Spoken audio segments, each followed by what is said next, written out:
And we have a big great cloud hanging over our budget process, which is the Medicaid sector, and Congressman Schock is going to address how he thinks that health care on the federal level will impact our state budgetary problems with what we're facing in budgeting for our state Medicaid policies and revenues that are coming into that, and how we're going to deal and allocate, and most importantly, for us to make cuts in those areas. So it's of great interest to us all. Healthcare is a major concern to everyone, and certainly it's the biggest portion of the Illinois state budget, being 40%. So I'm very happy that they've chosen to come to Quincy to visit with us about their thoughts and concerns as we're moving into the very important budget process. So with that, I would like to introduce Congressman Aaron Schock, who will give us the federal side of it. Great. Thank you, Jill. Well, Jill is right.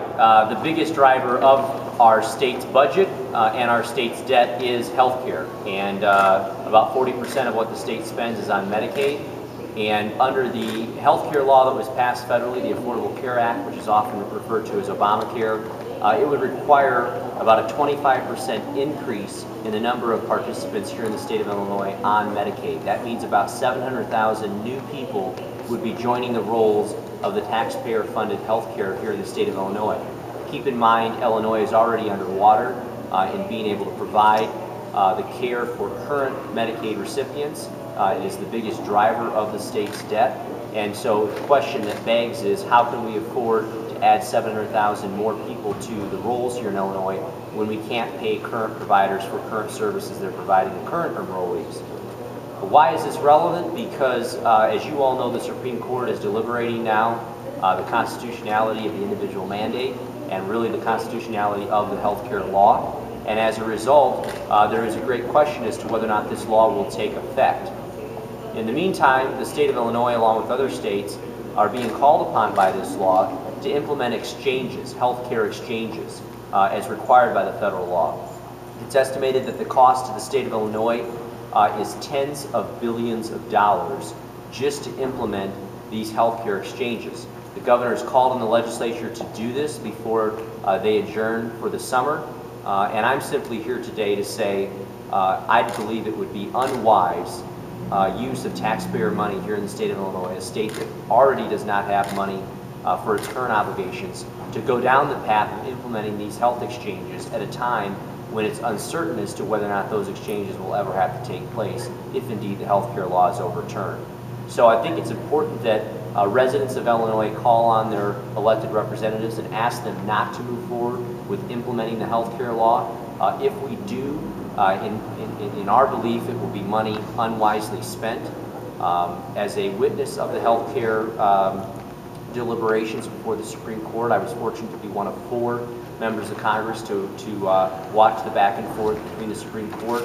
My view was, I guess, echoed by a lot of the political pundits that witnessed this as well, and that was that the Solicitor General did not do a very good job of defending the constitutionality of this law. And there are growing consensus among the constitutional law experts that believe that there's a very good chance this law will be overturned. So keeping that in mind, along with the fact that the Congress has taken action as well, I think it's important to note that this majority in Congress, the only election to happen since Obamacare passed, the American people overwhelmingly sent the message that they want the law repealed.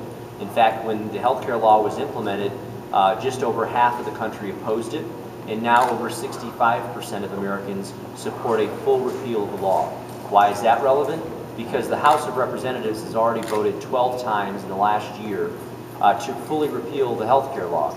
And I truly believe that next cycle, with a bunch of new U.S. senators coming in, that the United States Senate will echo our position and also support a repeal of the health care law. So whether it happens through the Supreme Court or whether it happens legislatively through the House and the Senate, I think this law is on shaky ground. There's a very good chance that it won't be implemented, and I think that's what's best for Illinois taxpayers as we struggle to provide Medicaid and health care services for current enrollees.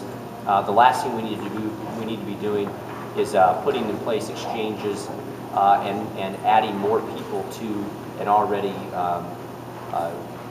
bankrupt system, if you will, which is the Illinois Medicaid role. So I'm joined here with Tom Cross, who's a Republican leader who's been a very stalwart leader in the General Assembly at keeping the state on a path toward downsizing costs, really pushed the governor last cycle on trying to find ways to make Illinois' Medicaid system more affordable.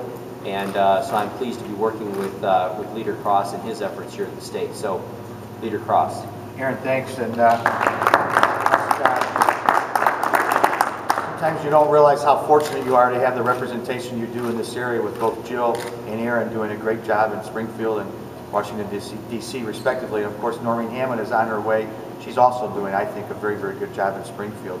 I think when you have this discussion about debt here in the state of Illinois and you're talking about Medicaid, you need to think about the bigger picture. We have $9 billion almost of unpaid bills. We have the Medicaid problem. We have a pension unfunded liability of almost $85 billion. So the question is, why are we concerned about where Medicaid is?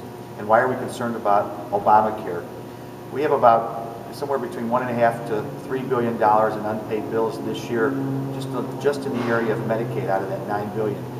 If we continue to have Obamacare and we do no reforms in the area of Medicaid, within the next 5 years, we will see unpaid bills, Medicaid bills alone, get to the tune of $21 billion. $21 billion. You add that to the other bills, and we will be, according to most sources, independent from us, not political spin, as high as $34 billion within the next 5 years. We have got to address the issue of Obamacare, and thank you to Congressman Schock for what they've done of trying to repeal it, and the alternative, we have the Supreme Court overturn it. We can't afford it. And we need to, in the state of Illinois, continue to look at reforms.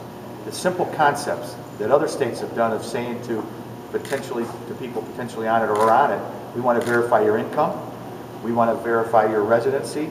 Simple concepts that other states have done that we have not seen the implementation or the push by this administration to the degree we need to. The idea of scrubbing the rolls, if you will, of saying, let's look at the 2.8 million people and find out whether or not those 2.8 million people ought to be on it. The list goes on and on in the areas of reform that we have simply got to do.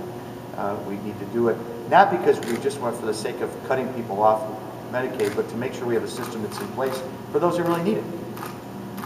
And on the issue of health insurance exchanges, I think Aaron was dead on to implement a program that the federal government has not even given us parameters, has not even told us what we need to do, not even told us how we set these up, let alone the cost.